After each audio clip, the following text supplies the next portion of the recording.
Hello nga pala, good evening. This is Morley, a freelance web developer, a trying hard programmer. Disclaimer, hindi po ako nagmamarunong.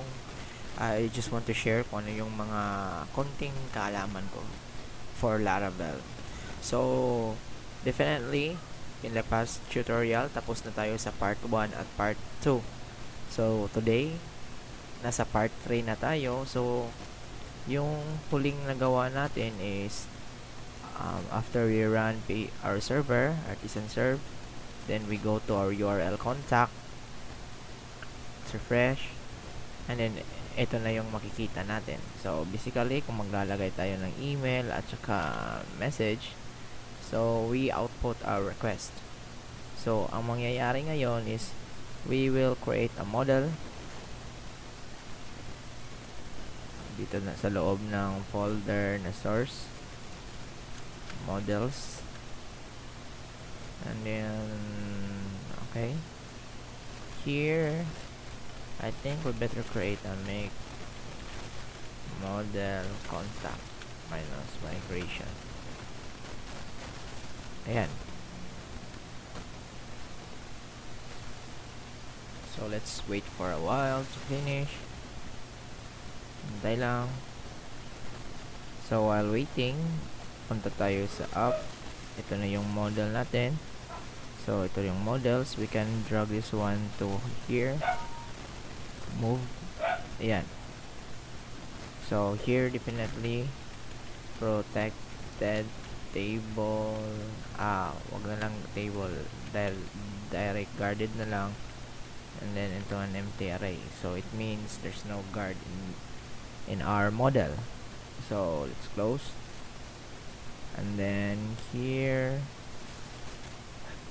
still have a lot to go. Database migration. Ayan, so dito gagawa ako ng folder na ang pangalan is database. Tapos dito naman gagawa ako ng folder which is yung pangalan is migrations. So here in our migration, ito yung bago. Let's drag here papunta sa loob ng migration. Ayan. And then ito naman, I want to create table with a string send to ano bang magandang pangalan dito? Send to, and then message send to. Ito naman will be message. Ayan, save. So we already have our own migration database and then models. So for this, we need to visit our Laravel documentation, and then meron tayong migration dito. So in our migration, we need to register load migration from and then the path. So for this, we need to go to our contact service provider, which is nasa loob ng package natin.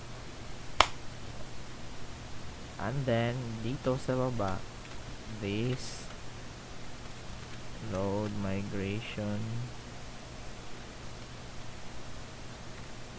here, period. We are here inside our database, then migrations. Let me check. Migrations database with / database migrations. Okay, cool. So tapos na siya. We register our migration function into our booth in our contact service provider. So the next will be, let's create our database. Like here contact, we have here root, then blanco lang muna yung password natin. Contact,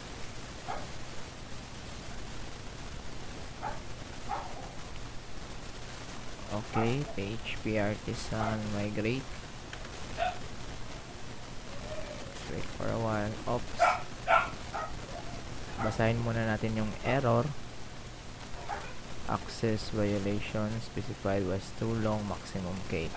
Okay, basically, kung nakasam ka, you will experience that kind of error. So, to fix that one, dito lang po tayo.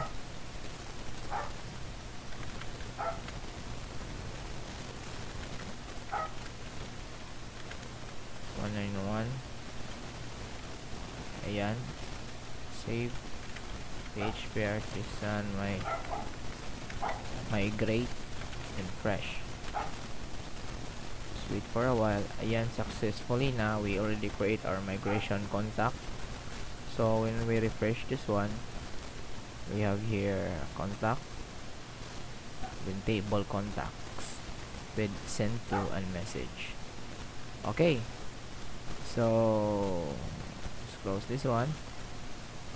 So, in our models, we need to give them the namespace. Morley contact slash models. Ayan. So, okay na siya. So, let's go here in our controller. I want to import later on. Contact. Ayan. Contact is equal to create. Request all. So, syempre, maybe I want to return that, and then PHP artisan serve. Let's run our server. Then let's refresh this one. Let's wait for a while to load. Column not found. Unknown column 2. So, unknown column 2. So, maybe hindi natin. Ayan.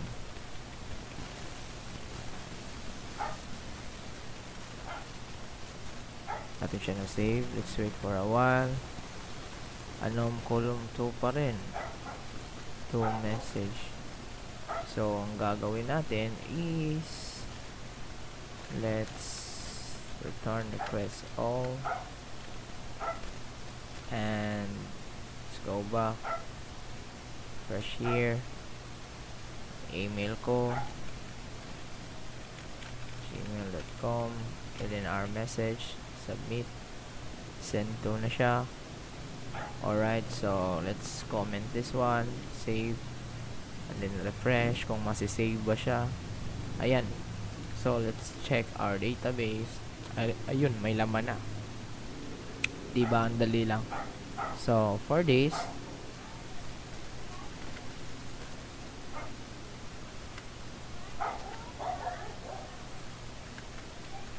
turn redirect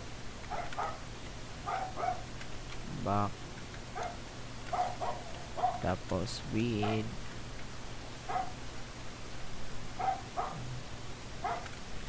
contact send successfully. So, in our contact here, we just simply need to check if there's a session as suck, which is the shortcut of our success, and then if, end of the if. So definitely here we are going, ouch, lamok. Yan. Oops. Alert success. So dito naman, let's output our session get suck. Refresh. So kung makikita ba natin yung successful message. So let me refresh this one again. Then Laravel.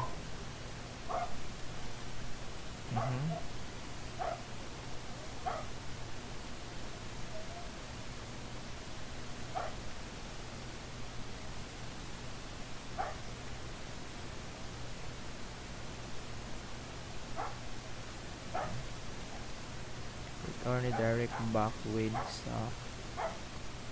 success contact send successfully. message. Dito naman session has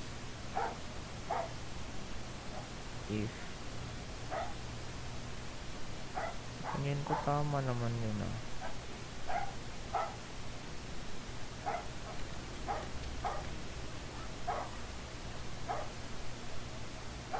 So wait for a while kung na-save ba siya. Ayan, dami na nating data pero hindi pa rin lumalabas yung ano natin.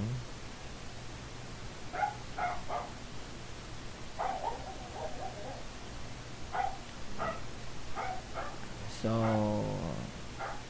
nasi-save na siya, and then since uploaded na po ito sa GitHub natin, ayan, uploaded na po siya. Ito, Morley contact, i-update na lang po natin siya. Git status, not a get sorry, what? Okay, so here in our package, contact, source, open terminal, get status. Ayan, marami tayong na-add. Then okay, git commit updated migration. Ayan, then get push Laravel. Lagay ko muna yung credential ko sa GitHub.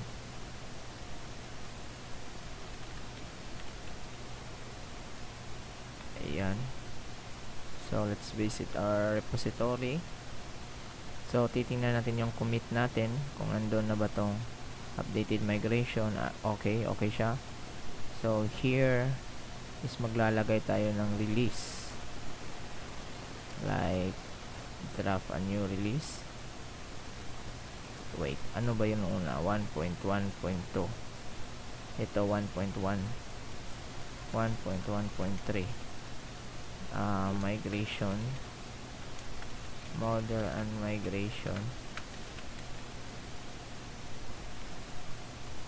then publish. Ayan, model and migration. So when we click release, ayan.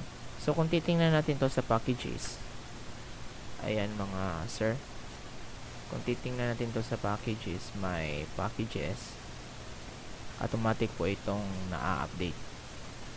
Click Morley contact, ayun, ito, tingnan niyo yung version 1.1.3, diba? Kasi here in our GitHub, to connect our packages to GitHub para auto synchronization or sync siya, you just need to go to settings, tapos yung webhooks natin, dito na po yun. Ayun, meron tayong isa, active siya kasi nakakulay green. Last delivery was successful. So kung gusto nyong itry yung codes natin or gawing reference yung codes, punta lang kayo sa GitHub ko, Pinoy Webs. Ayan. Then if you want to use the basic contact in your Laravel fresh installed, composer require install lang, naka-auto discovery na po to siya. Check natin yung composer. Ayan, meron tayong extra Laravel providers, Morley contact service provider. Ano pa? Okay na po to siya for part 3. The next will be, let's improve our contact form. At saka sa mga company na naghahanap ng matino at mabait na programmer, home base, pwede nyo akong i-hire.